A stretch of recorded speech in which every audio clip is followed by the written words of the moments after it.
What advice would you give to someone who wants to start a circular economy in their hometown? That is a great question. I will go back to that Juicy Bee example I gave, because when you identify a problem in your community, you can use Bitcoin as a tool to solve that problem.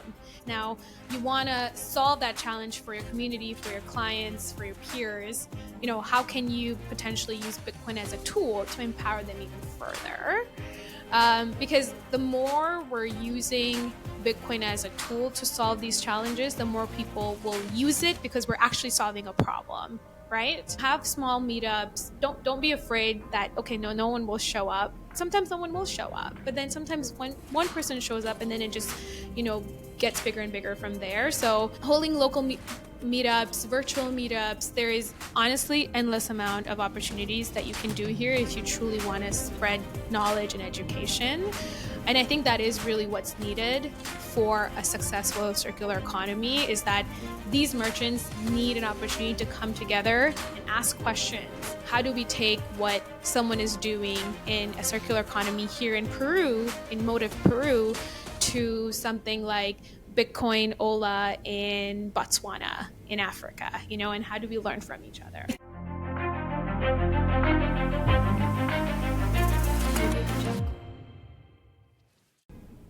Medium of Exchange is brought to you by Polaris Payments.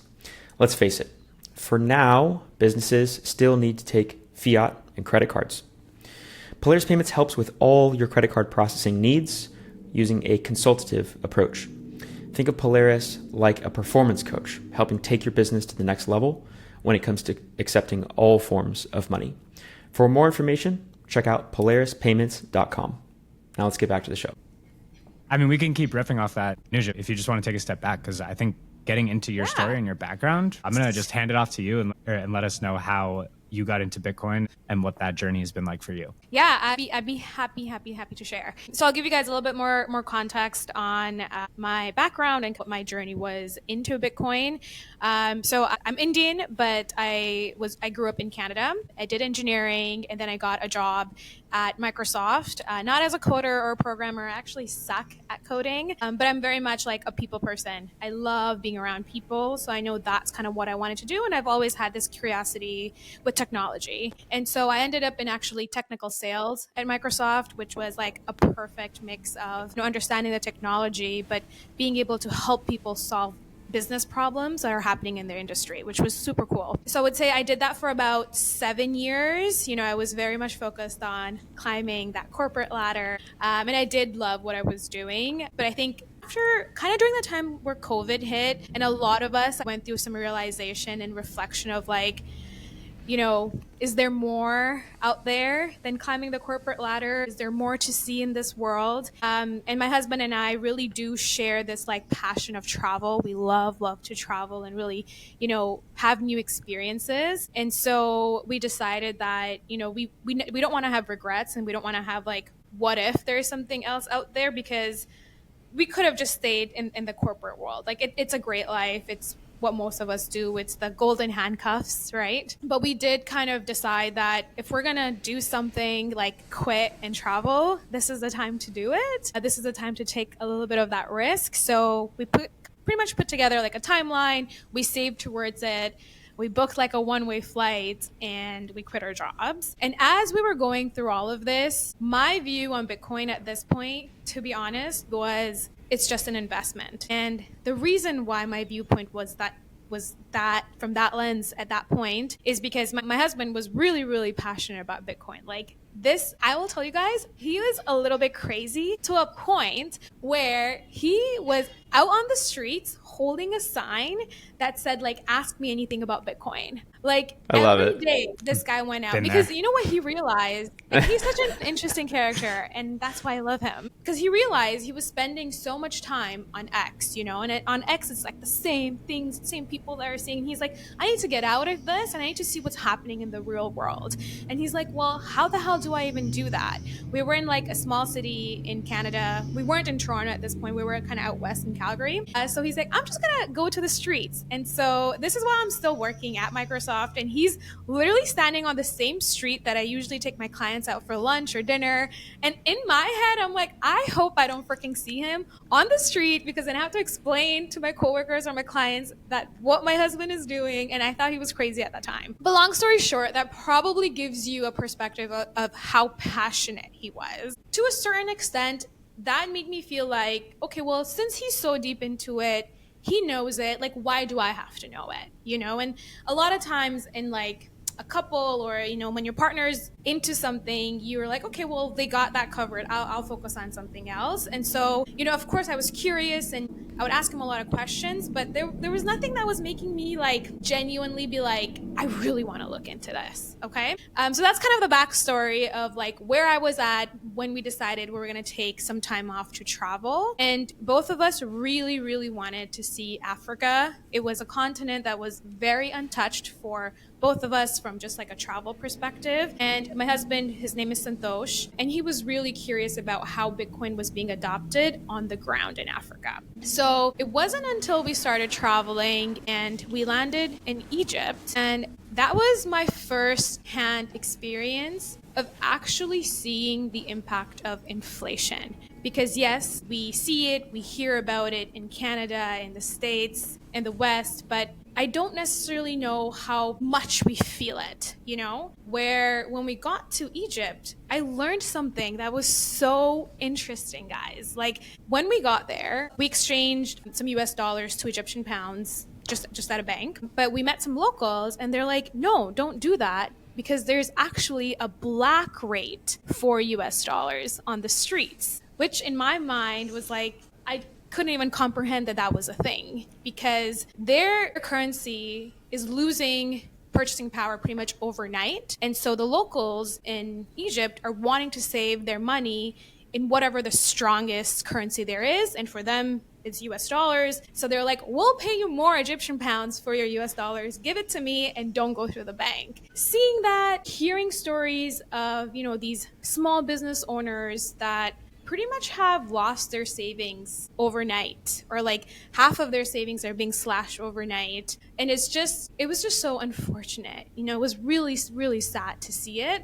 And no matter how much we hear about these stories, or we see the news, or we talk to people, at the end of the day, a lot of times we're just sitting in Canada in like our own little bubble and, you know, doing our own life. But when you take yourself out of that position and actually put yourself around these people, and you see that every day, them talking about it, especially the younger generation they're like, how am I ever supposed to like save for my family? And it really puts things into perspective. That was what made me question, like, okay, so, you know, there is something that is bad money, and how good money eventually does outweigh bad money. So it really got me thinking about the history of money. And then as we continued our travels, we kind of did like Egypt from East Africa. And by the way, we did Africa, we did Cairo to Cape Town by bus, which was also kind of crazy, but an adventure. Wow.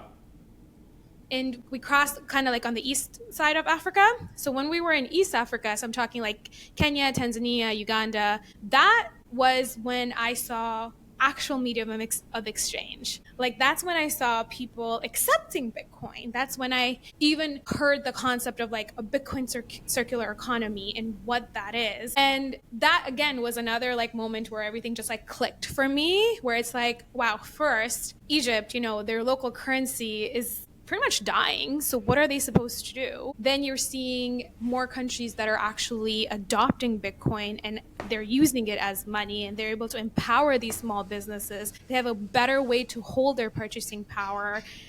And I was like, holy like this is so fascinating. And I'm a very like practical kind of person. So for me, if I don't kind of see it happening, like it doesn't click as fast. And so that was sort of the backstory of like how I really got intrigued by what it is, how it made me question our existing system, how it made me question like just money in general. So yeah, that's a little bit of the background on my Bitcoin journey. That's amazing. How are some of those folks, like that realization, that aha moment in Egypt, Did you talk to them? Like, how are some of them, saving or like managing? Would it be considered hyperinflation? It would be considered hyperinflation. And it's so interesting that you bring that up because I'm pretty sure at one point, one of the individuals we spoke to was actually just buying cars. They were just buying things that held purchasing power better than the Egyptian pounds. Yeah.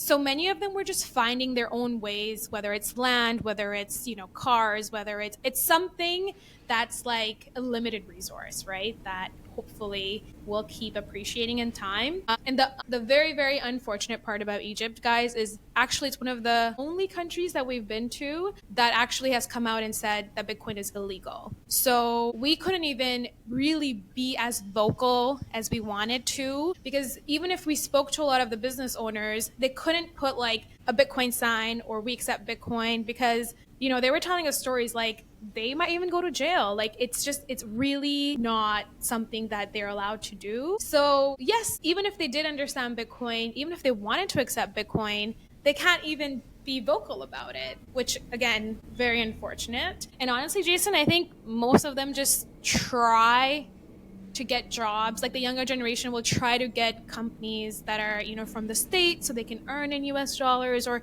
they just try to get around that system. But for most of them, they're just living kind of like hand to mouth with whatever they're able to do. So we hear about inflation here in the United States, and then you go to Egypt and you see it like in a very visceral way, like very real, like much more extreme way. And then you're traveling through Eastern Africa, and just like take a step back for some of our listeners. So when we talk about medium of exchange, we're talking about like usefulness of something like Bitcoin, right? Like paying for goods and services. And then can you tell us a little bit about like what a circular economy even is for those of us who might not be as familiar? Yeah, of course. The way I would really define a circular economy in simple terms is just a community of businesses that are accepting Bitcoin and also paying their employees in Bitcoin. Because sure, if you're accepting Bitcoin, that's great. But if you don't have anyone that has Bitcoin, no one's going to pay you in Bitcoin.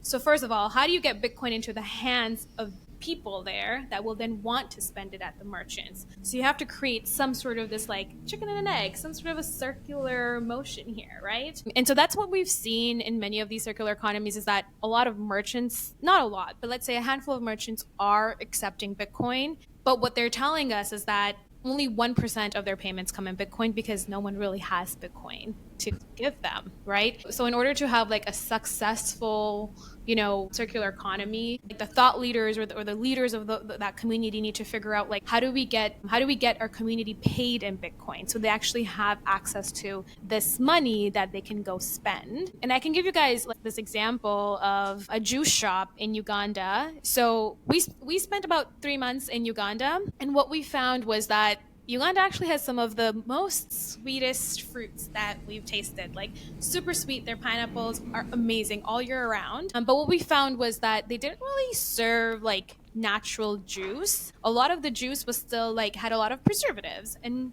we're like, this is interesting. We're like, why don't they just take the pineapple and just serve the pineapple as is in its natural form? It's healthier. So we were talking to a few of our friends that are local Ugandans, so they're from Uganda, they're in the Bitcoin space, and then we came up with this crazy idea. We're like, well, why don't we just open a juice shop and we'll be a Bitcoin preferred juice business, a small business. And so we did that. It was just kind of like this crazy fun idea that we had, and we're like, why don't we actually do this and see how it helps the community? You and your friends, you opened a juice shop in Uganda. We did, yeah. Amazing. It was my husband and I. That's definition and of you friends. can just do things. Honestly, right? You really can. And like a big shout out to our friends, Brendan and Afan. So the four of us, we came together. We got this like small little shop. It's nothing crazy. It's like literally like a juice bar. But we found a spot near one of the biggest universities in East Africa, which is in Uganda. And so this way we get to actually speak with a lot of the younger generation, which would be perfect. And of course, we named it Juicy B for the Bitcoin. And we started serving juice, and it was great, and people would come and question, be like, what does this B mean? And we had some like cool like subtle signs of Bitcoin, nothing like too in your face. But the problem we found out really, really soon is that no one's going to pay us in Bitcoin because these kids don't have access to Bitcoin. So how do we solve this problem? And my husband had a brilliant idea. he said, why don't we come up with a loyalty program? So if you buy 5 juices, we'll give you back 1,000 shillings, which is their local currency. We'll give you back 1,000 shillings, but only in Bitcoin. So our customers are coming to us and being like, well, you're going to give me money. It's new money. Explain what this new money is to me. And then right there, we open up, our Lightning wallets. We talk to them about what it is. They see how fast they're getting the money, and they're like, holy shit. And now it's up to them to either save that or come back and spend it with us or at another shop that accepts Bitcoin in that circular economy. I can't remember the question that got me to talk about GCB now. I don't know. This is amazing, though. It's like you have broken money, you have better forms of money, you have people that there's an educational gap, unaware of better forms of money, and then you just do things, open up businesses, find ways to bring people into the fold, more aware of better forms of money and using it. It's amazing. Well, and to add on to that, not only are you just getting Bitcoin in the hands of people, you're doing it in a way where you're providing them a better service. Like you said, the juice shops, they're putting additives, they're putting things that aren't good to really accentuate the like quality of the pineapple or the fruits that were in Uganda. And that's what's so amazing about Bitcoin too, is because you have that lower time preference. Yes. You're able to take that to say, we're going to make a juice that's so good, people are going to come 5 times, and then we're going to give them some reward back to use a better money. Yes. And that creates the flywheel. Because to your point, the chicken and the egg problem is probably the largest problem that small businesses take on when thinking about accepting Bitcoin. Why would I accept Bitcoin when none of my customers hold Bitcoin? No one's going to pay it. Exactly. Right. And what's incredible about that story, and I'm sure we'll get into it as well with some of your other travels and the business that you're working on now, is this idea of Bitcoin in like the Eastern developing world and then the Western world, and how we view it initially as an investment, as a savings vehicle, but then where the money is broken, where there is instances of real hyperinflation happening, it's an escape route. And I think one of the things that you said that was interesting is people trying to figure out a way around the system versus Bitcoin being a way outside of the system, right? So what I love to think about from like Bitcoin as a cultural movement, a global cultural movement, is again, like the West, we use it as a savings vehicle and, it's that real store of value. But then in the developing world where they need better money, they're the ones that are thinking of really innovative ways to get it into the hands of folks and to create those circular economies. So I just want to...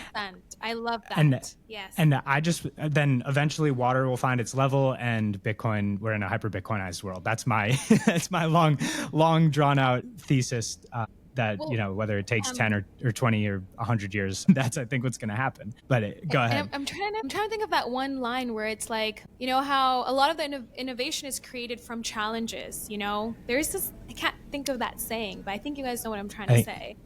Yeah, it's like need, something comes out of need, innovation comes out of need or necessity. Exactly, Innovation comes out of necessity. Yeah, exactly. There you go. And I think that's what we see.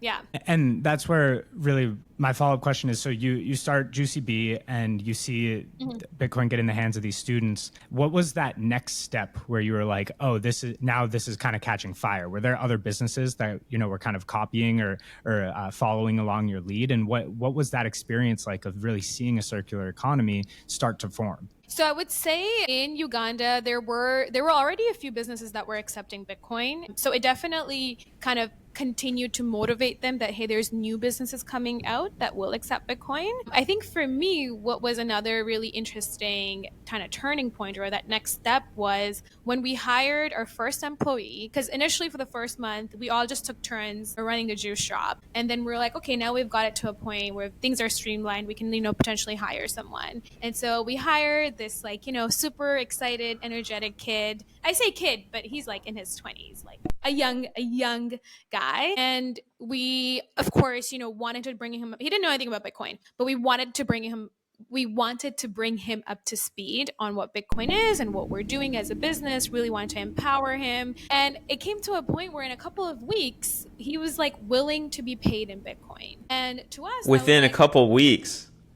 Yeah, like he attended a few Bitcoin meetups. Again, he was surrounded by the 4 of us, who were very much like talking to him. My Bitcoin journey took years. Yeah. Yeah, right. So that was really fascinating for me, where he just came up to speed so quickly. It just made so much sense to him. And I think, Jack, kind of going back to your point, it's like when you've experienced broken money, you were looking for that out, right? And so then when you're like, holy like this could be my out, like why not, take a little bit of that risk, but learn about it and be curious and be open-minded. And that's what we saw in our employee, like to a point where he was like speaking in one of like the Twitter spaces. Like he was super like he got up to speed really quickly, and we were And paying what 50% of his pay in Bitcoin. So that was kind of like that next step for us as a business. Just for context, so you're in Uganda, previously he was getting paid in the shilling. Correct. And what is his like cultural monetary context? Like, is the shilling also inflating quickly? Tell us more about the Ugandan currency. So I would say it's not at the rate of the Egyptian pound, but they are facing quite a bit of inflation there. Uganda in general just has a lot more, just from like a corruption perspective. There's like less trust in the government, and so all of that, of course, is going to create this like concern about, how do I save my money? What do I save my money in? So that's really what I would kind of paint the picture for Uganda. It's not as terrible as the Egyptian pound. That's probably the worst that we've seen. Yeah, but still nothing like the US dollar or Canadian dollar. Yeah. No. Yeah, so it's and you feel like people get it faster when they're in even more of a broken economy. It's not. Yeah. And I think in some way when, just like let's just think about, or like in general in life, when something goes wrong, we really question why things are going wrong and we try to find a solution. But many times in our lives, when things are going right and positive things are happening, we're not sitting there thinking, why is this amazing thing happening to me, right? So we're in our little bubble in Canada and US, we're getting paid in US dollars. We're like, yeah, 3% inflation, 6% inflation, but hey, like I can buy my groceries, I'm okay. You don't really go out and question it. Where for a lot of the other countries, they don't have that privilege, where they're like, well, I used to be able to afford this bread for this much shillings. Now it's just doubled. And then the last 2 years, my pay hasn't doubled. How am I going to, I can't afford it anymore. So they are there. They have to question it. Would be kind of what we've seen across our travels. And so you've mentioned travels, that's plural. You said Yes. how much you enjoy traveling and how that kind of drew you into really just exploring and leaving your job in corporate America. So I would love to hear about some of those travels. And now that you have this context of that proof of concept with Juicy Bee, Yes.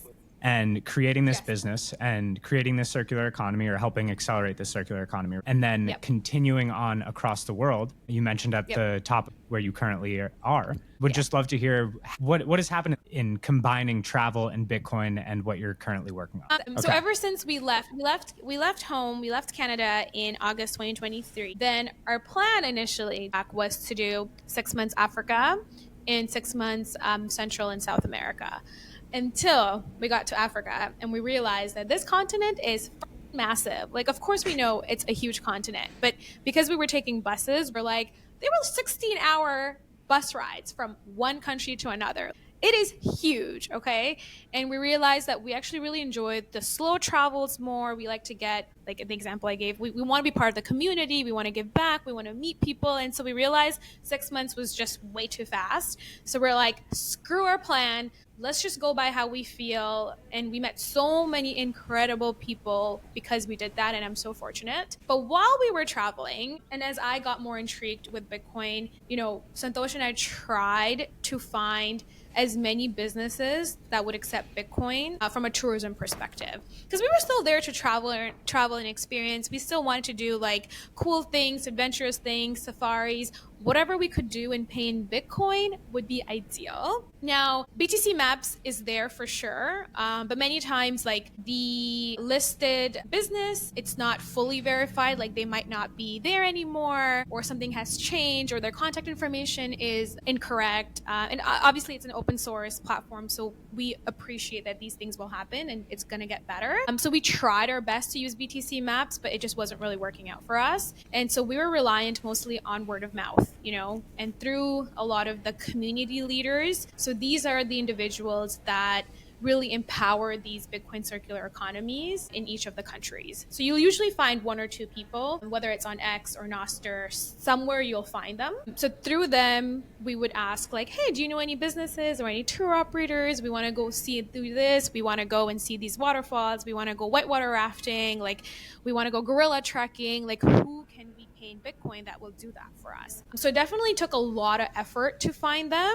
but the good part is there are businesses that accept Bitcoin in the tourism space. And so as we kind of finished our travels, at this point, we're in Cape Town. We've spent about 14 months in Africa and we are exhausted. We're like, we are tired people. So we decided we're just going to stick around in Cape Town for 2 months and just like take everything in, reflect on everything we've seen. And then we were kind of talking about how, hey, like, there's potentially a gap here. You know, there isn't really a niche marketplace for traveling with Bitcoin. And again, I say niche and I emphasize on that niche because it's first businesses that accept Bitcoin, second in the travel space. And we were talking about this earlier. There's not a lot of people that are even spending their Bitcoin right now. So possibly there wasn't really a need for it, but then we kind of started questioning, well, we did it, right? Santosh and I did it. We met some other travelers from North America that were kind of doing what we were doing, also trying to travel with Bitcoin. And I'm like,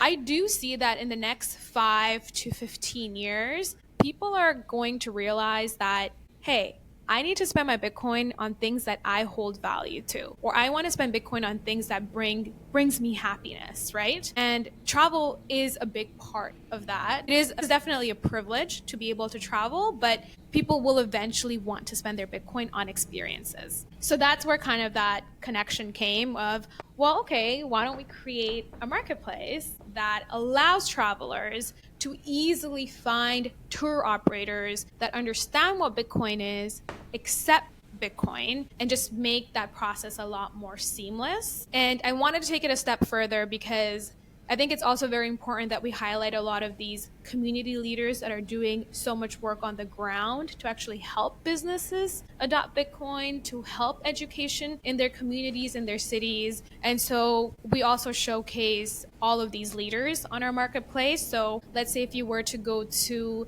Guatemala. In Antigua, there's also this place called Lake Atitlan, which is a beautiful place. It's like this beautiful lake surrounded by a bunch of volcanoes. It is literally like out of a movie. It's beautiful. And they actually have a huge Bitcoin community there called Lago Bitcoin. They have over 50 businesses that accept Bitcoin, which is amazing. So if you do go to Guatemala, you can get in touch with the community leader there and he'll give you a tour of that community, for example. So if you're going there to travel, now you can do that as well. So that's kind of the idea is like, how do we connect people that are in the Bitcoin space that are looking for these unique experiences, and then we have people that are providing these unique experiences. We just have to bridge that gap and connect them. For our listeners that are not necessarily in the Bitcoin ecosystem, can you share why it was important for you to pay in Bitcoin? Like, why were you trying to pay in Bitcoin? That is such a good question.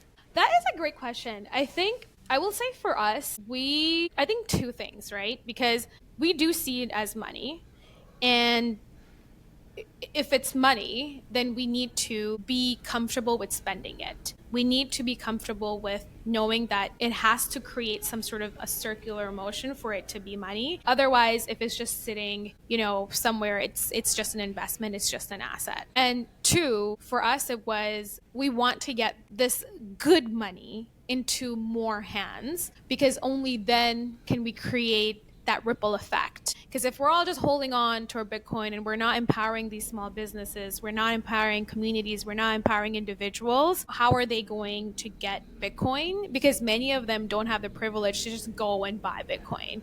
Yes, you can buy $1 worth of Bitcoin, but even then, for most of them, the best way for them to get get Bitcoin in their hands is through earning it. And that's really what we wanted to do, is kind of empower that aspect of, giving this good money or just getting this good money into hands of more people and just helping them understand what it is. And I don't want to seem like we're just giving out free Bitcoin. No, we definitely were not.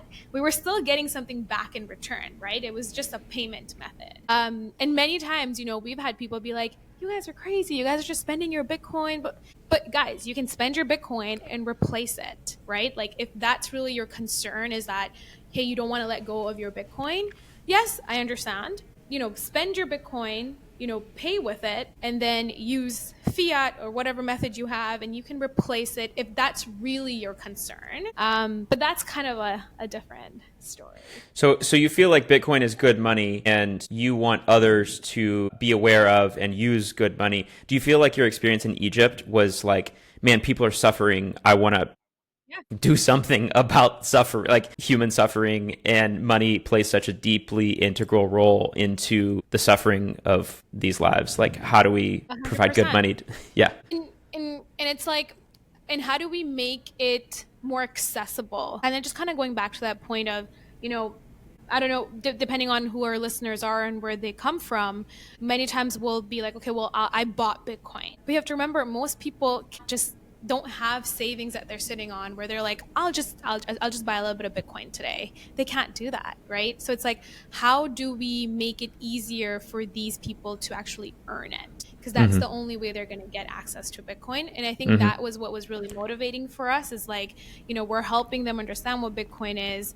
We're helping them be curious about it. We're helping them get hands on to something that they never had before. And, hopefully, like, word of mouth is very strong, right? Like, you tell one person about it, one business owner about it, they go tell their community, and it will eventually create a ripple effect. So how do we get people earning Bitcoin? Was that kind of your catalyst for creating this business, Travel with Bitcoin? Yes, I would say yes and no. I think my catalyst really in the beginning, and again, it's a very new business, guys. Like, I pretty much started it at the end of last year. Like, it's slowly growing. I've done a few events. Tell us what it is. Tell us, our listeners, what's going on with it. Yeah, of course. So my business is called Travel with Bitcoin. Very simple. So it's a marketplace where you're able to go and find tour operators around the world. Right now it's mostly Africa, but eventually we want to make it so that in pretty much any part of the world that you go, if you want to experience something unique and you want to have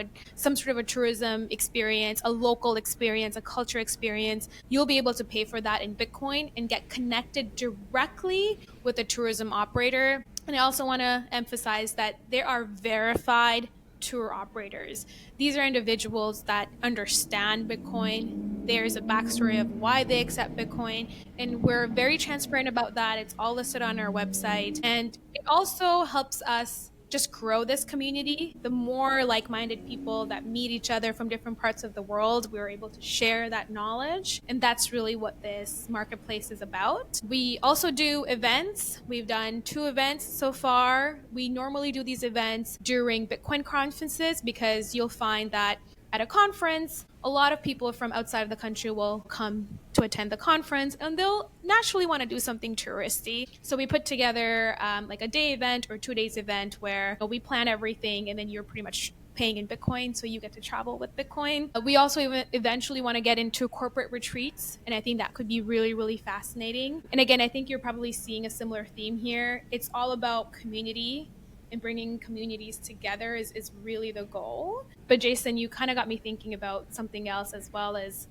hopefully through this, more of our tour operators are getting paid in Bitcoin, right? And so we are encouraging that Bitcoin to be spent and getting that good money into hands of more people. So that, of course, is part of the vision here. I think that's amazing. That's incredible. Congratulations. And I love how you said that you're bridging that gap between people who want to accept Bitcoin or maybe don't know what Bitcoin is, and then people who have Bitcoin and want to spend it because it is a money, like you were saying. And this has been, I feel like at the top of the conversation recently with Jack Mallers and his keynote speech last week at Bitcoin Vegas, at the hodler's dilemma, or there was Bitstein who gave his speech at BitBlock Boom of HODL for Good. And there's this idea of, a lot of people have really seen their purchasing power increase with Bitcoin. And once it gets to that point, you almost have to spend it because you're so, I guess, orange pilled that Yeah. it's all you hold. So if it's the only money that you hold, then you have no other choice but to spend it. And to make it easier to build out marketplaces like you're doing, then that just creates more avenues in order for that to happen. And it transfers that value to somebody who's providing something in return. To your point, you're not just giving it away, you're getting a great experience out of it. And this is like the thesis in play. This is hyper Bitcoinization happening, because at the end of the day, it's a travel agency business, but using Bitcoin as a way to provide a better experience and a more like, you know, a faster experience and a like-minded experience. And that's just experience. Right. So you have that initial trust, and that community aspect of it is just so powerful, because it is that bridge. Like you are literally building that bridge, and it's happening in real time. And that makes me actually think about something really interesting, is that in this Bitcoin ecosystem, you know, we really need to bring more diversity into it from both like a products and services perspective. And of course, like we're seeing a lot of great wallets and like hardware wallets and exchanges. And of course we need that, right? But we have to remember that there are just everyday people that just want to use this thing, money, for everyday things. And so, you know, as a woman also, like I talk a lot about this too, is like we need a little bit more of that like feminine energy in here as well. Like we need to be building this ecosystem that allows everyone and anyone to kind of come and contribute in their own way. So whether it's like arts or music, of course, travel, you know, gaming, there's just farming, like there's just so many untapped opportunities here. And it's really about and I love that Bitcoin is permissionless, right? So you don't have to fit into a mold to use Bitcoin. You don't have to be super technical to accept Bitcoin as a business owner. As long as you're like open-minded and curious and just wanting to learn what this is, I think hopefully that provides more diversity in this space, because I think we really need that. Medium of Exchange is sponsored by the Bitcoin Payments Advisor. If you own or run a business and you'd like to accept Bitcoin but don't know how, the Bitcoin Payments Advisor can help. From specific software recommendations and accounting implications to training employees and marketing so your customers know you accept this new form of payment, the Bitcoin Payments Advisor can help simplify your journey in accepting Bitcoin for your business. Check out bitcoinpaymentsadvisor.com and get 10% off when you pay in Bitcoin. Again, that's bitcoinpaymentsadvisor.com. Now let's get back to the show. 100% agree. And I've been personally coining this cycle as the bridge cycle myself, because to your point, we have all the infrastructure in place. The exchanges work, the wallets work, the point of sales work. But then there's these, you know, intersections or cross-pollination opportunities. You know, we've seen it a lot in the last few years over the health space, and you know the intelligence food space, and you know the Shake Your Rancher's Hand movement. But then there are other pieces too. And what I love about Bitcoin is everybody has such a unique and diverse background, and we come from all different walks of life and all different, you know, areas of thought. But if you take something like travel and then you apply Bitcoin to it, you're like, oh, that actually does make sense. Or for me, like, you know, like yoga and meditation and proof of work in Bitcoin. Oh, that's cool. It makes sense. Yeah. And I think that's where, when they say Bitcoin will consume everything, or when, you know, I say, following along the trend of we need more Bitcoin podcasts, we need more Bitcoin businesses, it's almost reversing that idea of Bitcoin won't consume everything, but everything will consume Bitcoin, because we don't have a choice. Like, we have to adopt it, and those ideals are ultimately going to win out in the end. So back to the chicken and the egg problem, it's here and it's not going anywhere, and ultimately it will lead to a better, more sustainable outcome. But I'm always bullish.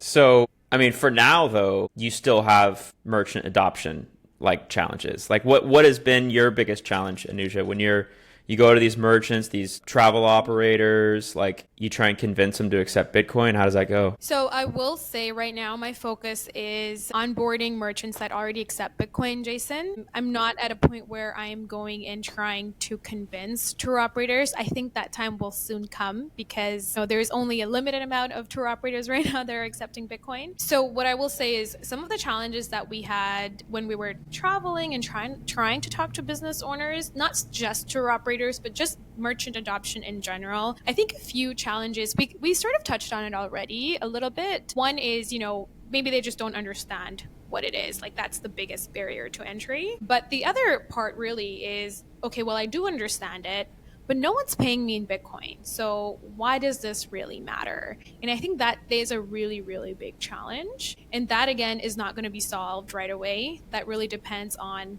how much people are spending over time. The onus is on the Bitcoiner. They have to actually use it. Yes, exactly. Use your Bitcoin. And if you're really worried about not having your stack or whatever you want to call it, you can just replace it if that's really, really what you're worried about. But at the end of the day, we got to spend Bitcoin. And the third challenge, I was going to say something and now I forgot. I forgot now. But I'll say, just again, kind of as we were traveling, the other challenge we saw in merchant adoption was like, yes, we want this to be this inclusive financial new system, but we also have to remember that it's dependent on the internet. And there are a lot of people in this world that don't have access to the internet. Like almost 60% of Africa doesn't have internet. So now we're already excluding these individuals. And again, because there is that problem that exists in Africa, there are solutions like Machinkura. I don't know if you guys have heard about them. They're out of South Africa. They're creating a software which allows you to send and receive Bitcoin using like a brick phone, which is freaking amazing. And so there are these solutions that are coming out, but there are quite a few hurdles as to why a merchant won't adopt Bitcoin or doesn't care to adopt Bitcoin really. And also, it doesn't help whatever they see on social media. The news focuses so much on the exchange rate that they're constantly thinking about how volatile it is, and they're like, well, I'm not going to risk something on this volatile new money where I have to pay my employees, I have to pay my suppliers, I have to convert it into fiat right away. There are actually a lot of barriers for merchants, and they're all fair challenges and good questions. And so that kind of leads into my next question of what do you think is that catalyst for that innovator's dilemma that we talked about? Is it just more access to internet? Is it better education? Or is there something that you see happening in Africa and in places like with, this kind of infrastructure need that could all of a sudden look like Bitcoin catches fire and everybody's accepting it? Yeah.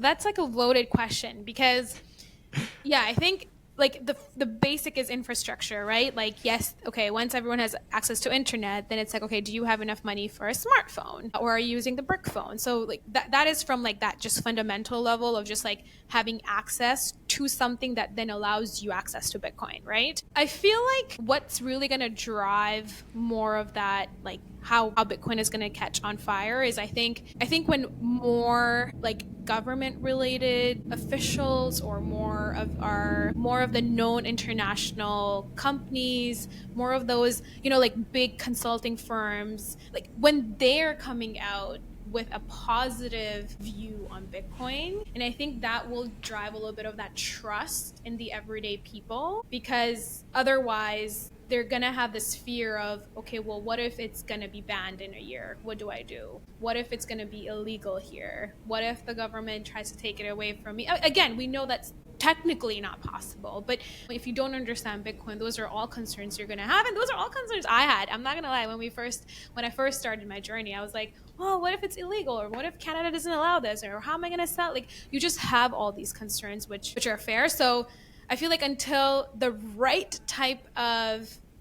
is a positive kind of, not spin, but until there's a positive perspective on Bitcoin coming from, someone kind of like a top-down approach, I don't see Bitcoin really catching on fire, because yes, the four of us can do as much as we can, but at the end of the day, it's just three of us, right?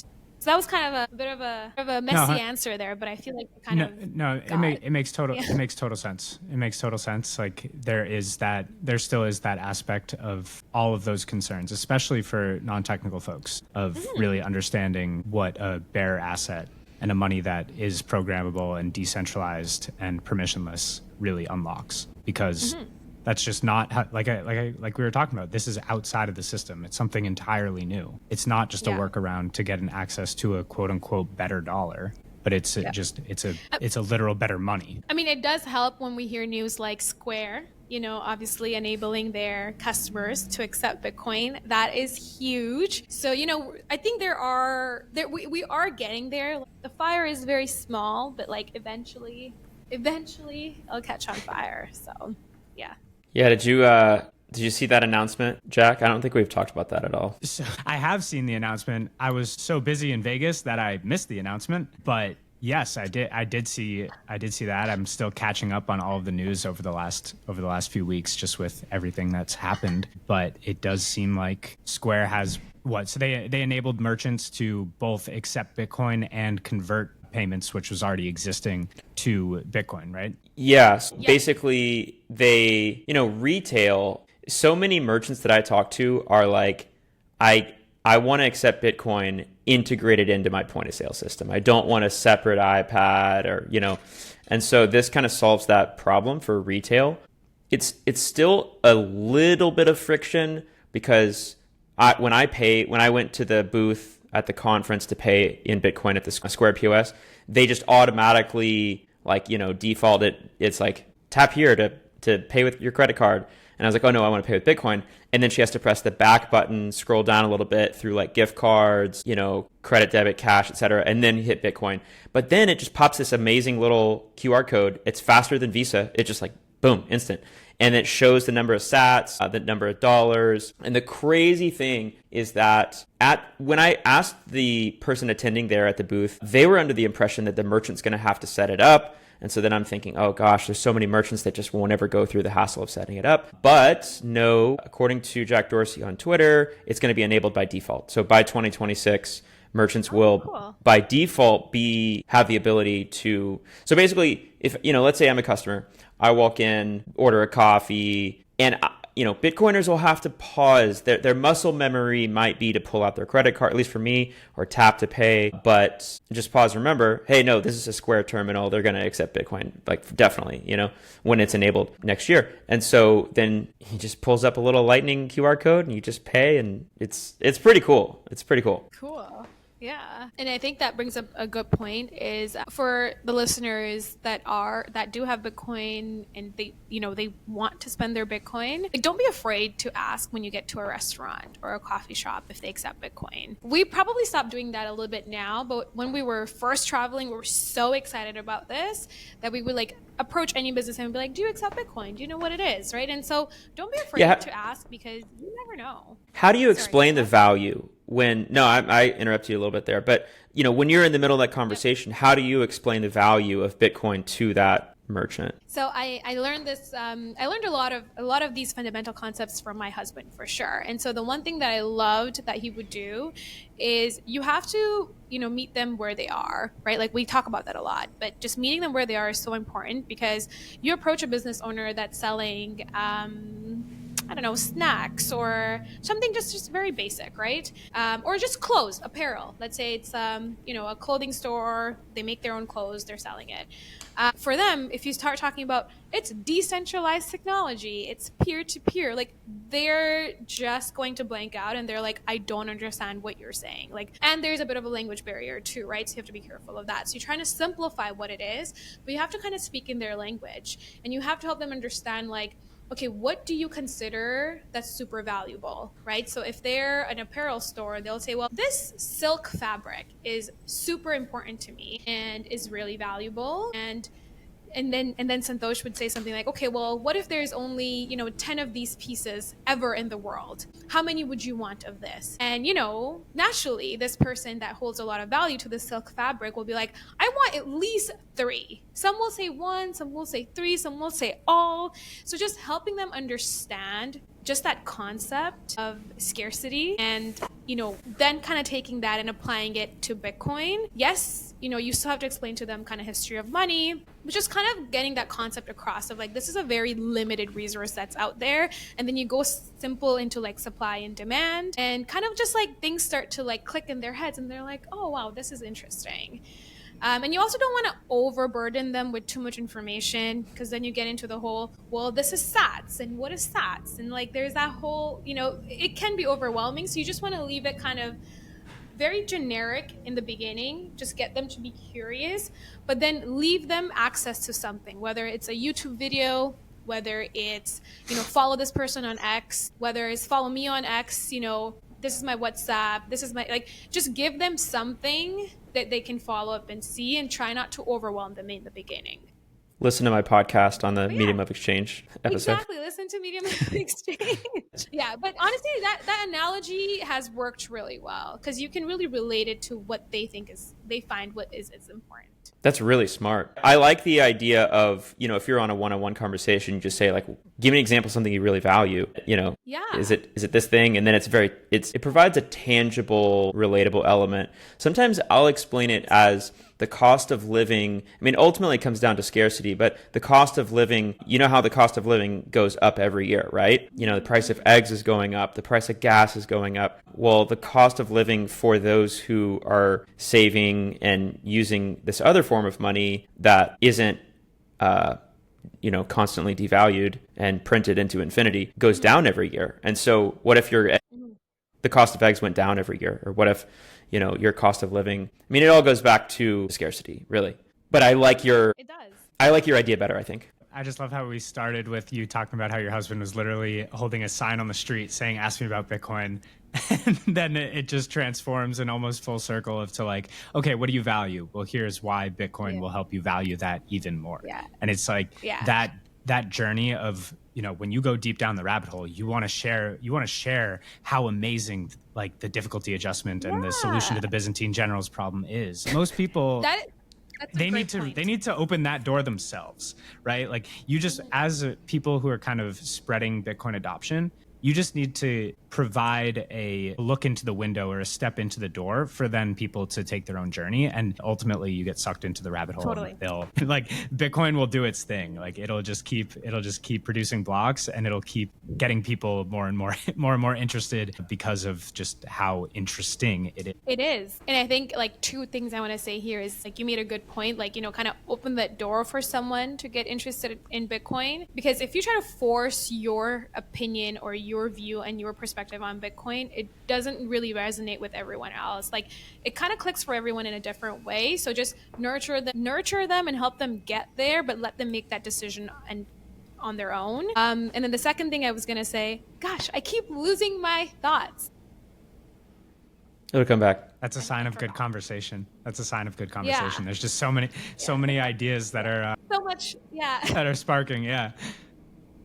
Nope, I thought I had it. It's gone. I'll come back later. It's all good. So I have another question. So we need more Bitcoin circular economies, and you are kind of like in the trenches working on building these. What advice would you give to someone who wants to support or start a circular economy in their hometown? That is a great question. I would say, like, I will kind of go back to that Juicy Bee example I gave, because when you identify a problem in your community, you can use Bitcoin as a tool to solve that problem.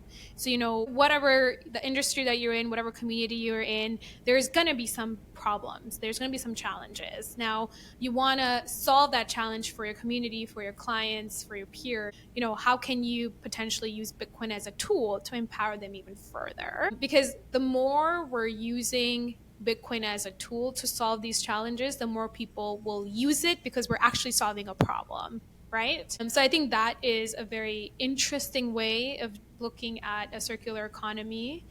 The other thing would definitely be making sure that, sure, a business can say they accept Bitcoin, but are they up to speed with the education? How comfortable are they feeling? So if you're someone in the community that understands Bitcoin and you really want to spread that knowledge, have small meetups. Don't be afraid that, okay, no one will show up. Sometimes no one will show up, but then sometimes one person shows up and then it just, gets bigger and bigger from there. So holding local meetups, virtual meetups, there is honestly endless amount of opportunities that you can do here if you truly want to spread knowledge and education. And I think that is really what's needed for a successful circular economy, is that these merchants need an opportunity to come together and ask questions and, express their fear, express their concerns, because it's supposed to be a safe space and they should feel confident in what they're doing. So just creating that safe space for the circular economy is very important. And that actually brings me to a good point, because this is something I want to do with Travel with Bitcoin and I haven't done yet. But the tour operators that I've listed and the community leaders that I've listed, eventually I want to come to a stage where I'm able to get them together once a month, where we talk about what's happening in the community, or we're sharing leads with each other, we're sharing our learnings, we're asking questions. Like, I do really want to get to that point. Right now it's not there, but that's kind of the ultimate vision, is like, how do we take what someone is doing in a circular economy here in Peru, in Motive Peru, to something like Bitcoin Ola in Botswana, in Africa, and how do we learn from each other? So I love that. I mean, like to ramble, as you can tell. No, it's great. I mean, I'm not a merchant in Peru or Botswana, but I just want to affirm you that I think that could be really valuable to them, for travelers who want to pay in Bitcoin, for corporations. Like, I love your roadmap, and I'm really pumped to see it come into fruition. Thank you. I think it's always, and I know we didn't really touch on this, and I know we're like at the top of the hour here, Jason, but like, just from like someone that used to work in corporate to then try to do something of their own, and I think both of you can definitely speak to this a lot more than I can, because I think, Jason, you have like 7 businesses, it's really tough, going from corporate, where you have a structure, exactly what your job role is, it's defined for you, you have metrics that you have to hit, to then trying to do something of your own in a space that's fairly new. Bitcoin's only 15 years old. We're also learning. And so there's definitely a lot of times where I'm like, what am I even doing? Like, is this helping? Is this making an impact? Like, you don't get that validation, obviously, because it's just you trying to do something. So it's always just nice to hear that this is fascinating, that this is interesting, and this does resonate. So it was a long way for me to say thank you for the feedback, and any feedback is appreciated to any of the listeners, by the way. So always open. No, I have sats, and I like to travel, and I think there's a lot of us that's the case. And It's only growing. It's only growing. Yeah. Every day. Love it. Where can we send folks to learn more about Travel with Bitcoin or yourself? So you can definitely check out our website, travelwithbitcoin.com. You can also find us on Twitter, on X, and you can also find us on Instagram. And all of the handles are Travel with Bitcoin. It's a great brand. It's amazing. Simple. Thank you. Yeah, the first thing we did when we came up with the idea was we got to go and get the domain before anyone does. So that was the first purchase with Bitcoin. The only thing more valuable than the sats is the domain. Honestly. Yeah. Great. So I actually have another question. This might not need to go in the podcast or not. I don't really care, because I'm interested in hearing your marketing strategy on Instagram, because we know that Bitcoiners are live on Twitter. I don't have one. Yeah. Yeah. Well, no, it's not even that. It's more, Bitcoin has not tapped into the Instagram game. I have my personal Instagram that I am kind of, spreading some Bitcoin education and clips from this podcast there. But Instagram is very crypto heavy, and Bitcoiners are in general not on Instagram, whether it's because they don't like the Zuckerberg and Facebook or whatever it may be. I don't know. But I found that really interesting. So I'm curious your thoughts on growing a platform on Instagram and Twitter too, but definitely the Instagram piece, especially because travel Instagram is a huge market. And I'm so glad you bring that up, because I feel like I am like barely even existing on Instagram from a travel with Bitcoin perspective. But like you said, like I have my personal Instagram. I actually have like a travel Instagram where I post a lot about our travels and like, what we've done, itineraries, what to do, and tips and things like that. And I literally was brainstorming with one of my ex-colleagues a few days ago, because I was talking to her about Bitcoin, and she was like, oh, this is so interesting. She's like, why don't you just make content on Bitcoin on your travel Instagram? And it got me thinking, and I think I always had this fear of like, I don't know why, I feel like I've heard horror stories of like people's Instagrams being deactivated or like taken down or shut down if they're talking about crypto or Bitcoin. But I'm like, it's not really that true. Like, people are out there talking about it constantly. So I think the reason why we're not on Instagram is because there's not much to consume. Like, most of the Bitcoin related stuff we want to consume and learn from, we just go to X because all the creators are there. So I guess it's up to us to like just take that and take it to a different platform. Yeah, no, I definitely agree. And as somebody who's in Gen Z and trying to get more Gen Z people to be using and understanding Bitcoin. It's like you need to meet them where they're at to build that bridge analogy again. And they're all on Instagram. They're all on TikTok. Personally, I'm not really on TikTok, so I don't know if there's any Bitcoin TikTokers out there. I don't imagine. There are. And like even like Joe does a lot of stuff on TikTok, but you'll see like the biggest following he has on X, and just because the people are not consuming that kind of content on TikTok. But I think that will change. I do think that will change. So I think we just have to start. So I'm going to keep you accountable, Jack, and then you can keep me accountable. Yes. So. Sounds good. Sounds good. Just to keep posting, just spread the good word. Yeah. I'm just curious, right? Like, because I had an interesting conversation with Santosh about this yesterday, because I'm like, whether you call it sats, Satoshis, or whether you call it Bitcoins, either way, guys, to me, it's very confusing.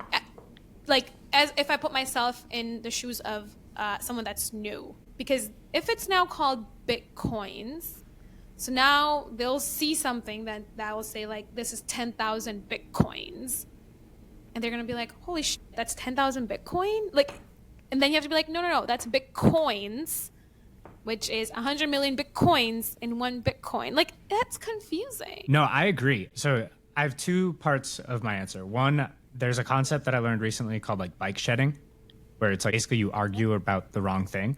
So I think because Bitcoin is just, the news is so good right now. We're just arguing about dumb shit. Right, finding things to argue about. So that's one. I don't really think it's important. And to your point, like, I didn't even really understand what a SAT was. And personally, I'm a SATs as the standard. I have been in Bitcoin since 2017. So I just kind of grew up with SATs being the standard. But I didn't really understand or think about SATs as like something of value until I was on like year 4 or 5 of my Bitcoin journey. So like, I think that timeline for people to actually understand what Satoshi or a fraction of a Bitcoin is really far down the road. So that's step one, or answer number one. Then the other side of that is ultimately, as Bitcoin scales and more people get adopted to it and start to understand it, that means that other people will have influence on it.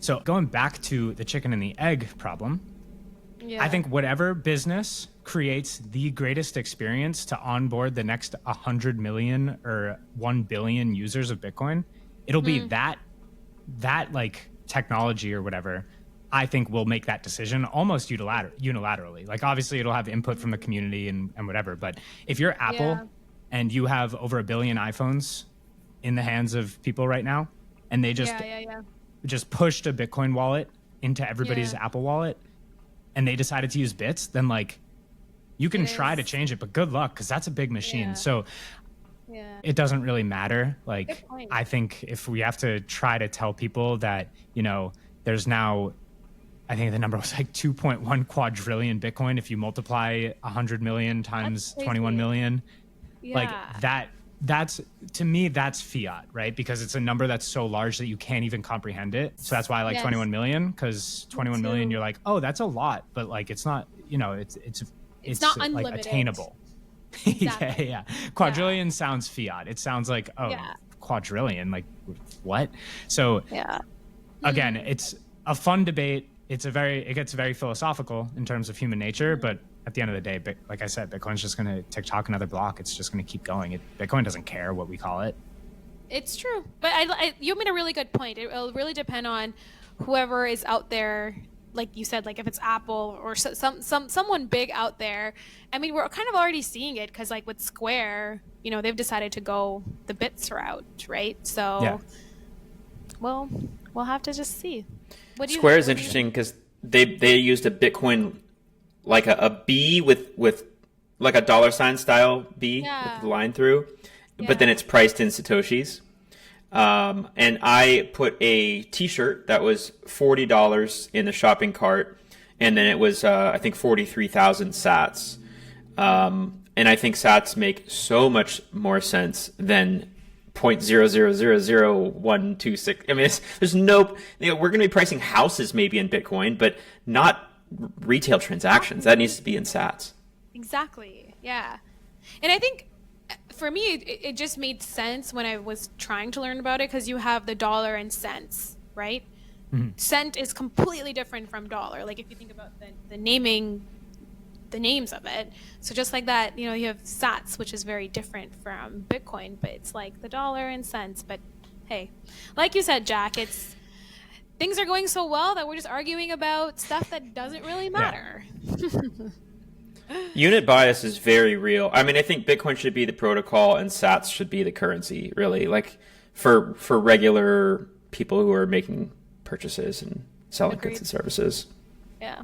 But it all starts with just getting it in the hands of people. Like honestly, that rewards program, and I don't know if you're familiar with Oshi Rewards and Michael Atwood, who's here in Austin. We talked to him on our pod a few weeks ago, and he's doing something similar where he's giving sats back and helping businesses kind of start Bitcoin loyalty rewards. Oh, nice. The way that you were able to like use such a traditional system and then get it into the hands of students is awesome. And that's that's literally in my opinion, the hardest problem like to solve in Bitcoin is how do we get people to want to download an app on their phone? Because like people are so willing to like connect to Stripe or whatever, but then when you're like, oh, you need to download this app, they're like, no, I don't want to download an app, like all that stuff. And I'm just like, you don't, why? Like why? Yeah. Like I'm offering to give you money. I'm offering to send you money. Literally. And it's not even like I'm sending you a link to download it. No, like I'm not sending you a malicious link or anything. It's just from your app store. You're downloading an app. Well, we already download fiat apps all the time. We have Venmo and Cash App, banking apps, all kinds of fiat apps. Well, I guess I'm just genuinely curious, Jack, since you said you're sort of in the Gen Z space more, like how do Gen Zs feel about Bitcoin? Like what is the perception? That is a great question. It's something that I've done a lot of thinking about, but still have more thinking to do. Our generation is in a very cognitively dissonant state where we know it's broken, but we don't necessarily know why. We know that we're being lied to, but we don't necessarily know how to find the truth. And there are countless of examples of that throughout, my entire existence on this planet. I think that mixed with apathy has created a like, okay, I'm just going to stay on the hamster wheel because this is what I've been told I need to do in order to succeed. I was working at Deloitte before I took the leap into Bitcoin about 2 months ago. So I totally get it. But Agreed. When you see things through a lens of Bitcoin and how broken the system is, then you're like, oh, it doesn't have to be this way. It doesn't. So that's going back to like the Instagram and marketing question. I think a lot of it has to do with like, how can you grasp people's attention in a real way and in an authentic way? Because then they'll reach out to you and take it upon themselves. Because ultimately, it's your decision. You could lead them to the door, but they have to kick it open and go down and check out the basement, which leads to the rabbit hole. But yeah, I don't know. I think we need more Gen Z Bitcoiners. I'm trying to get as many Gen Z Bitcoiners as possible. I'm in the stage of they laugh at you. So it's like first they ignore you, then they laugh at you. Eventually they'll fight me, but Bitcoin will win. I don't know if I'll win personally, but Bitcoin will win. So that's the goal. That's interesting because I always found Gen Zs were a lot more like, at least if I compare them to like millennials, like they weren't afraid to question things, like they were questioning a lot of like the people that like the corporations that they work for, the type of initiatives, their leaders are taking. Like they were very bold in questioning a lot of that. And I see a lot of that on TikTok, right? So I think that was making me feel good about kind of like the stance that Gen Z is taking. But I also understand a lot of them are like, well, I'm comfortable in this fiat job. Like, why the hell am I going to leave this? And to your point, that's where the cognitive dissonance comes in, because we know to ask the questions, but then it's, okay, how do you actually find a solution? And oftentimes taking that step of, setting up a DCA every week or month or day or whatever your timeline is into Bitcoin, that's hard. And it's not that it's hard, but it's like there's a mental barrier, right? So like it requires action. And we live in such a world of inaction where people they'll just keep going about their day. And, I've had friends literally say to me as Bitcoin's hitting all-time highs, Jack, stop talking about this. We're really happy for you, but just stop. And I'm like, I'm not bragging. I'm not bragging about this. I'm trying to bring you guys with me.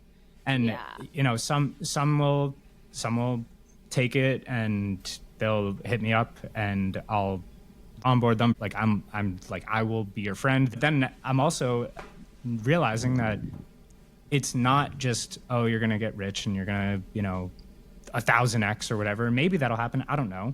But at the end of the day, it's a better savings technology. So if you want to buy a car, if you want to buy a house, if you want to start a family, then you need to have a good savings vehicle that's not just the S&P 500, where that's totally, dependent on 4 or 5 or I guess 7 businesses. The one thing that we didn't, now the thing that I wanted to say actually came back was, and sorry, Jason. Thank you for hitting record, Jason.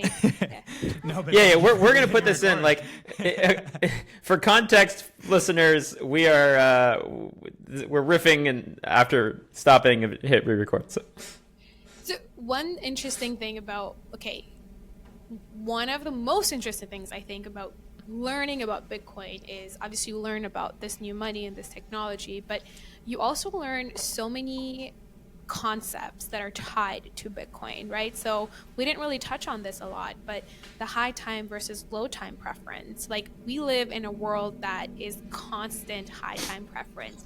People want to see results now, it's do this for 1 week and you'll get abs, post 1 reel a day for 30 days, you'll get 10,000 followers. We're just constantly looking for shortcuts and ways to get things done in a low amount of time, where I think what Bitcoin has really taught me is just low time preference.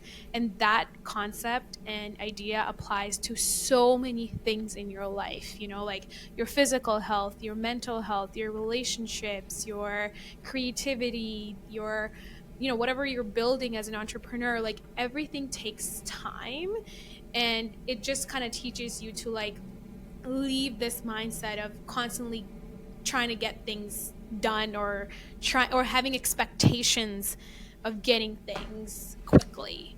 But yeah, that was one of the things I did. Could not agree more.